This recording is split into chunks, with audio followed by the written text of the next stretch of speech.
Welcome to Diversity Matters. This program is designed to highlight the diversity-related activities throughout New Hanover County Schools and the greater Wilmington region. I'm Valita Quattlebaum, Chief Communications Officer for New Hanover County Schools. This month, we're discussing mental health issues and awareness. According to the American Psychological Association, approximately 1 out of every 5 children in America has a diagnosable mental health disorder. Mental health problems in young people are associated with outcomes such as suicide, substance abuse, the inability to live independently, justice involvement, school dropout, economic hardships, and even physical health problems. 1 in 4 adults suffer from diagnosable mental health disorders as well. And in a given year, the numbers may be larger because stigmas associated with mental health issues reduces reporting. Today, we have some very special guests that will discuss and bring awareness to the issue of mental health, how it impacts our students and their families, and what strategies and services are in place for those in need in New Hanover County Schools and in our community. This is going to be a thought-provoking and informative show, and I hope that it will encourage someone in need to get some help. I'm looking forward to hearing from our exciting panel of guests, so don't go away. We'll get started right after this short break.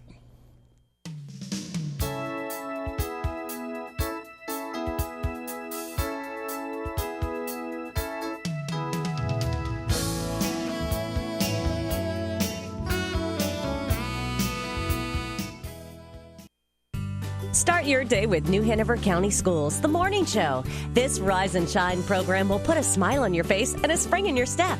Best of all, you'll start the day a little smarter. The Morning Show features an exciting 6-hour mix of exclusive features, cooking, entertainment, news, science, math, and more. New Hanover County Schools, The Morning Show, educating all viewers to achieve today and tomorrow in a global community. Only on this channel. Welcome back to Diversity Matters. This month, we're discussing mental health issues and awareness with the intention of providing awareness of children's and adults' mental health issues and resources to assist our students and families. My first guest is Mrs. Tanya Jordan, New Hanover County Schools lead counselor and social worker. Mrs. Jordan, thank you for being here and welcome to Diversity Matters. Thank you for having me. So I am super excited that you got this position with New Hanover County Schools, having known you over the years. Can you share a little bit about yourself, your background, and what you're doing with us now? Well, thank you so much. I am super excited to have this position. As the supervisor of the counselors and social workers, I have the opportunity, the wonderful opportunity to work collaboratively with student support services to provide professional development and support, and also to be able to work with those counselors and social workers on developing new protocol in order to better serve our students. It's a labor of love. I get the opportunity to do what I love, which is support. Excellent, excellent. And what a time to come into it, because right now that it's all on everyone's mind is mental health issues. How can we support our students?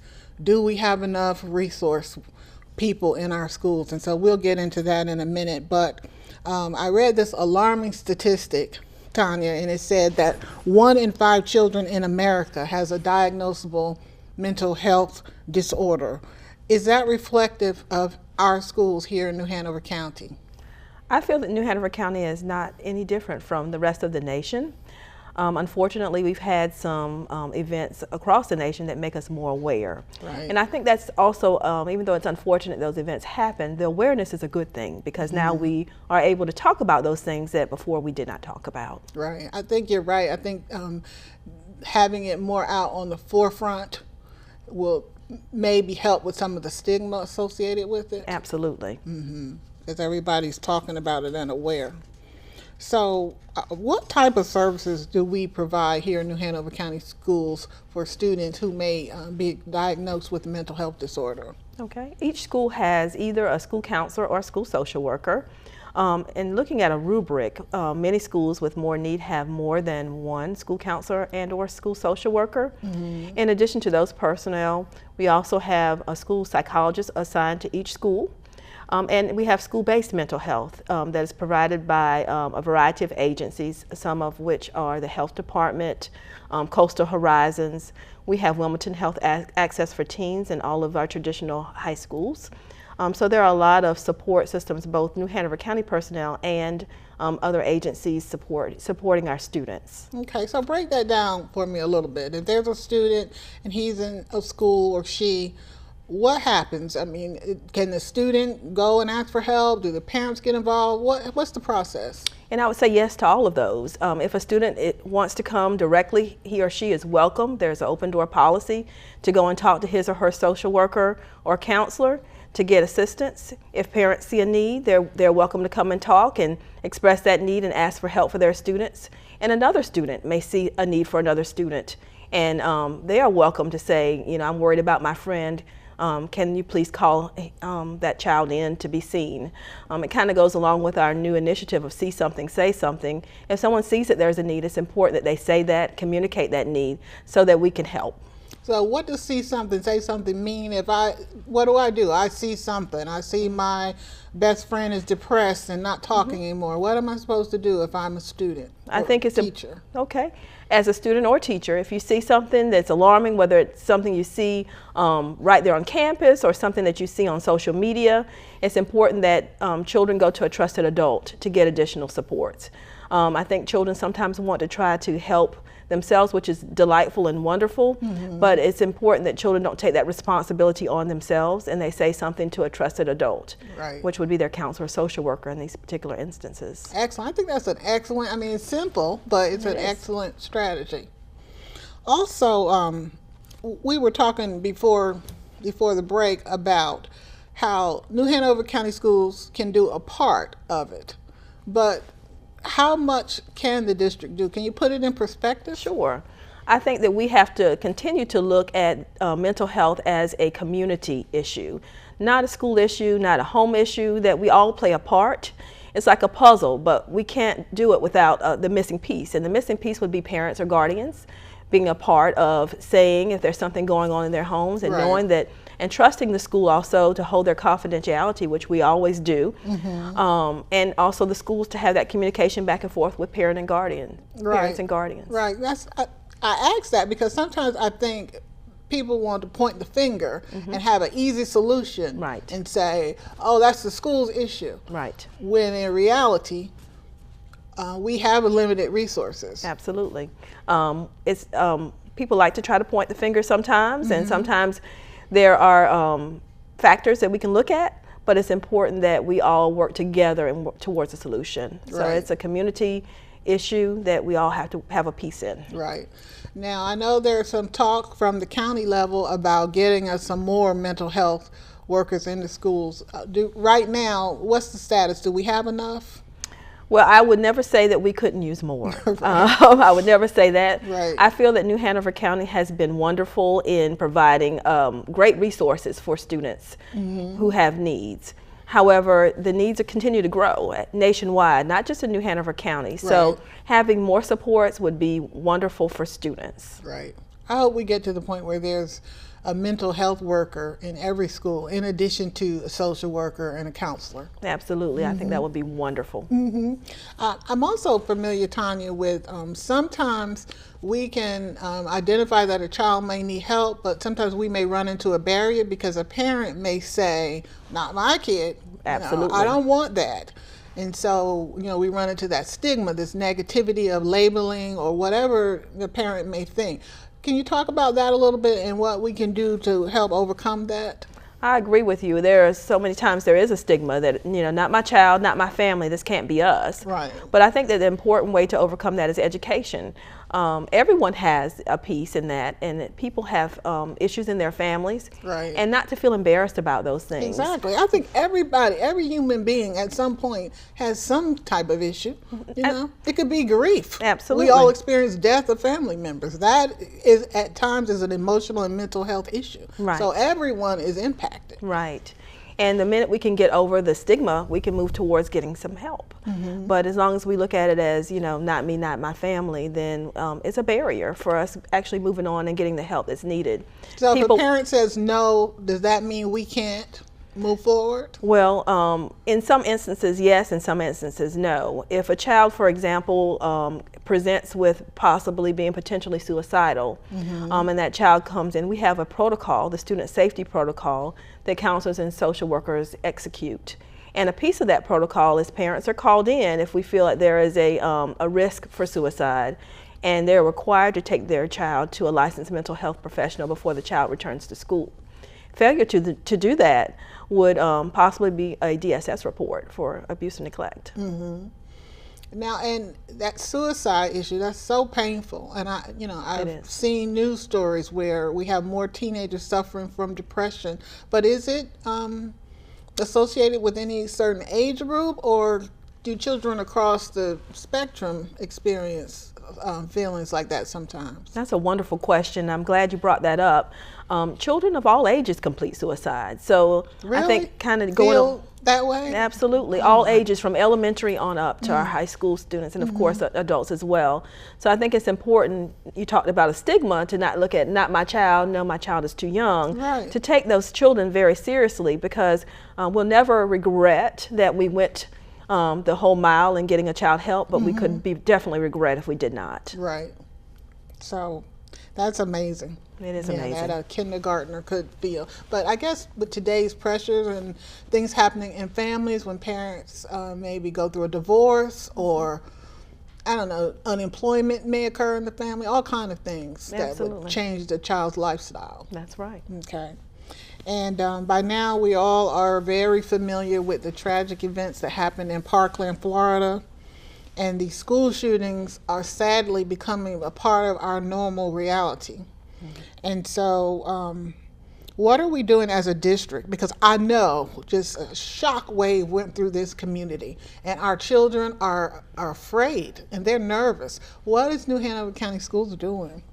Well, I think awareness has been one of the things that we've done. We've already had protocols in place to deal with a child that would potentially be homicidal or suicidal, but I think it's important that we revisit that protocol with teachers and with our student support personnel to make sure that there's a clarity. Right. And also I think important to emphasize the importance of students seeking out help if they need help. Right. And students identifying that child that might seem to be alone and lonely and reaching out to be the friend. So I think it's all about bringing the community back. Right. Helping one another, identifying if someone needs help. Just like if we saw a child with a broken leg, we wouldn't ignore it. If we see a child with mental health issues, we shouldn't ignore it. We should work as a community to help. Well, that's so powerful. I obviously could talk to you all day, Tanya. Absolutely. But right now we need to take a break, and it's always great to hear that our district supports mental health needs of our students. Next we'll hear from Mrs. Rachel Kilgore, who is a licensed professional counselor with RHA Health Services. So stay tuned. We'll be right back for this exciting and very interesting topic.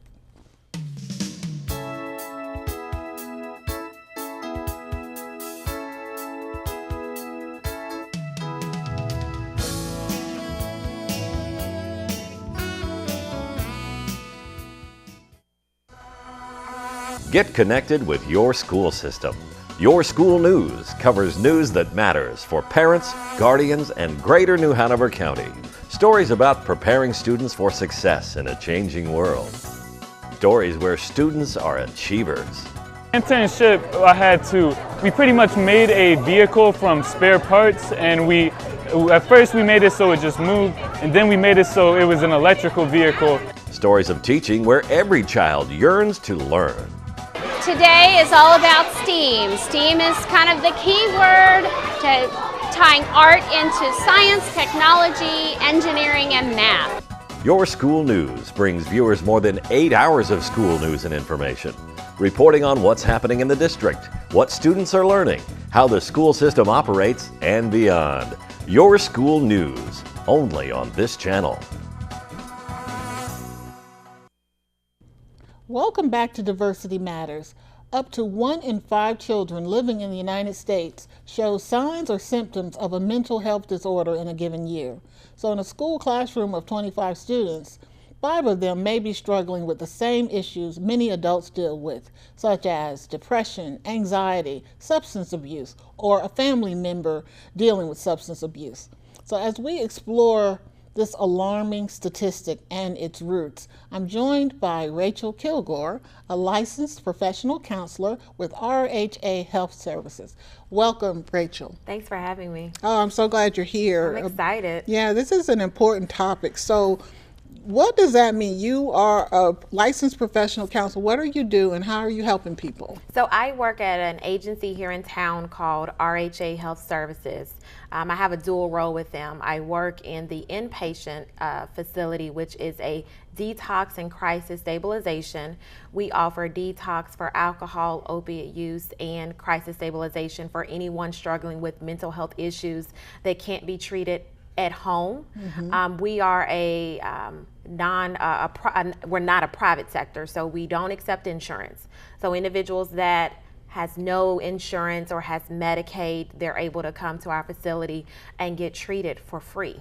See, that I'm so glad you said that, because one thing I hear from a lot of people is, well, I can't afford mental health. You know, we're struggling to survive. So are you saying there are places where people can go? Absolutely. So once you successfully complete the crisis stabilization or detox on the inpatient unit, we're also connected to our outpatient where you can continue the treatment and the services again without having to worry about a copay, an insurance, or how am I going to pay to see a psychiatrist, which can be very expensive if you're paying out of pocket. Right.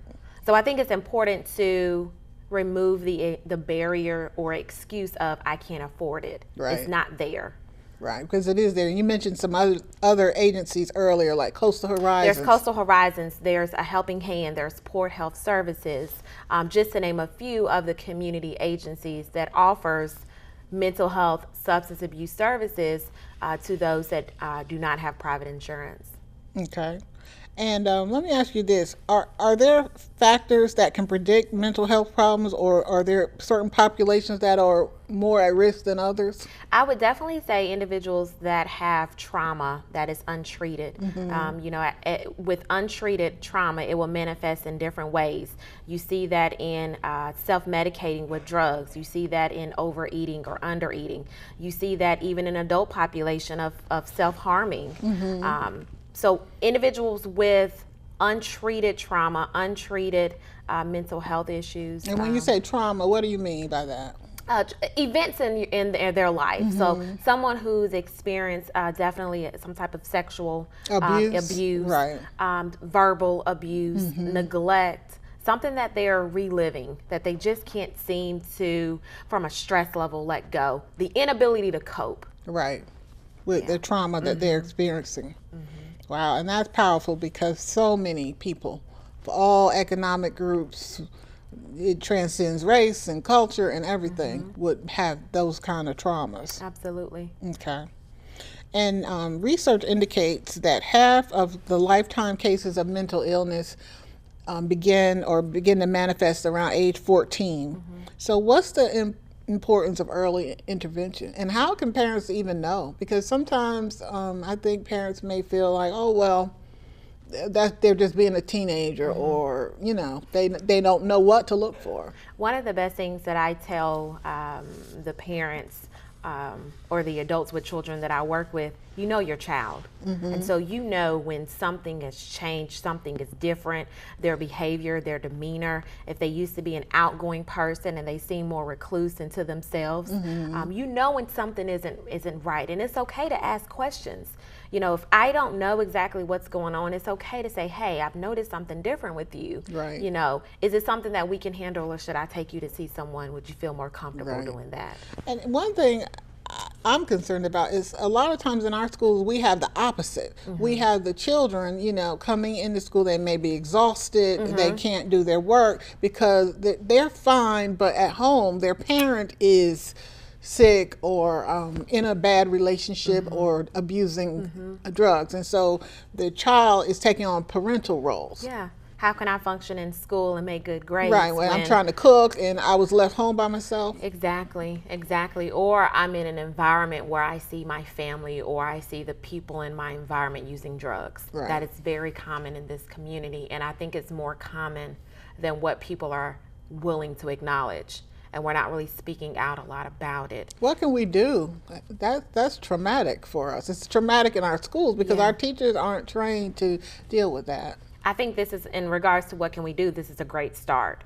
You know, having the conversation. I often tell my clients, awareness is knowledge, knowledge is power. So if I have the awareness about something, I then have the ability to do something about it. So speaking out. Okay, and Tanya mentioned earlier, you know, that we have to overcome the stigma and the shame. Can you talk about that? I think especially, well, I know in the African American community, there's just huge stigma. It's like, right, well, we don't do that, you know, that's for weak people or whatever. What about that? Is that still persistent, and how can we change that? Because I've seen like marriages fall apart, families fall apart, where if they just could go to counseling or medication or whatever combination. I think, although it's not perfect, I think we are evolving to getting rid of the stigma and reaching cultures all around us. Right. Because it's not just okay, this is a situation that happened at home, we need to leave this behind closed doors. There are things that occur that we need professional help for. And so I'm seeing, even from a inpatient level, more individuals of color coming in, seeking help. Minorities in general. Right. Yeah, so I think the awareness, having the conversations, a lot of the tragedies that are occurring is starting to wake us up as a community in general. For all people. For all people, For all to say, people, hey, right. let's, and even from a church setting, I've only been here for about 4.5 years, and I remember sitting in one of the local churches, and they talked about having a mental health therapist on site. That's And I was powerful. like, that's huge. That's powerful, because sometimes too we will say, we'll just leave it up to our faith. Oh, I put it in the hands of the Lord. Yeah. And that's wonderful, but sometimes we have to make steps, because my thing is that's why the Lord made doctors and therapists and people like you. Absolutely, Right? absolutely. So is educating our faith-based community a part of it? Yes. You think? I think our so. pastors, you know, when people come to our pastors sometimes for counseling, where they are great, but sometimes they can maybe identify that more help is needed. Yeah, and I think they're starting to also break the stigma and see that, yes, as a pastor, there are things that I can do, but I need to educate myself so I can be more aware of some of the symptoms and not just be dismissive and say, oh, just pray on it, you'll be okay. Right. But yeah, they're definitely more open. So I've never heard of your organization. Okay. So my concern is when our students leave New Hanover County Schools and they're young adults in the community, how can we make your services and others that you mentioned more people more aware of it? Well, we're definitely online. We have a website, rhahealthservices.org, so they can view us online. We're right around the corner off from the hospital. We're on 2023 South 17th Street. Okay, so so we're you're right in that beside the health hospital. community. Okay. Yes, We're the health department near all that. Yeah, we're in the same parking lot as the health department. So we're easily accessible. We also have a crisis line. That's something I meant to mention in the beginning, which is very important. So, Tell me about that. So the crisis line is a 24/7 line where you can reach a worker in the event of any type of crisis, anytime throughout the day. You call them, they come out to you, they assess the situation, and depending on what type of service you need, they assist you in getting there. Do you know that number offhand? I will provide it for you. Okay, we'll Yeah. put it up. It's a 1-844 number. Okay, is it a crisis just about substance abuse or No, it's anything? a crisis in general. So a mental health crisis, a substance abuse crisis, someone who is experiencing suicidal thoughts and they're concerned, someone who has an increase in depression and it's alarming or concerning them. So any type of crisis, you can contact our crisis number and have someone come out to you immediately.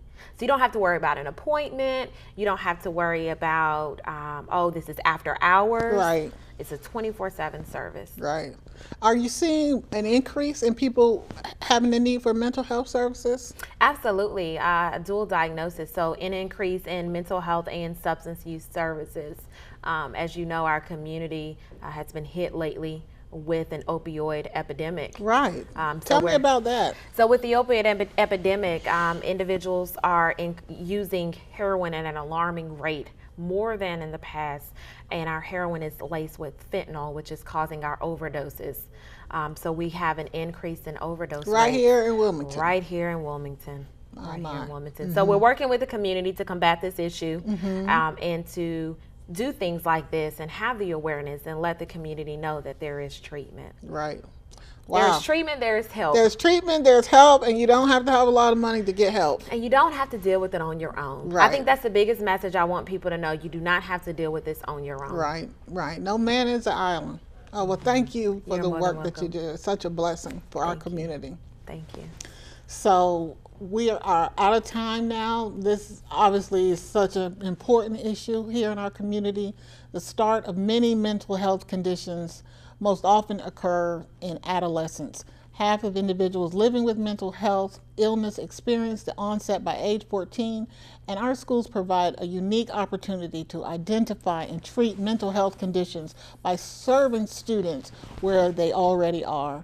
Our school personnel play an important role in identifying the early warning signs of emerging mental health conditions and in linking students with effective services and support. New Hanover County Schools is committed to working to finding increased funding to train our school staff on the early warning signs of mental health conditions and how to link students to services and their families to services like we talked about today. So I'd like to thank Mrs. Kilgore and Mrs. Jordan for being with us today and for educating us about this important topic. New Hanover County Schools values diversity in every facet of the district, and diversity is the very reason why this show exists. So thank you, viewers, for joining us on this important episode of Diversity Matters. Feel free to call our Public Relations Department at 910-254-4245 if you have any questions or a story idea about a future episode of Diversity Matters. I'll see you again next month for an all-new edition of Diversity Matters.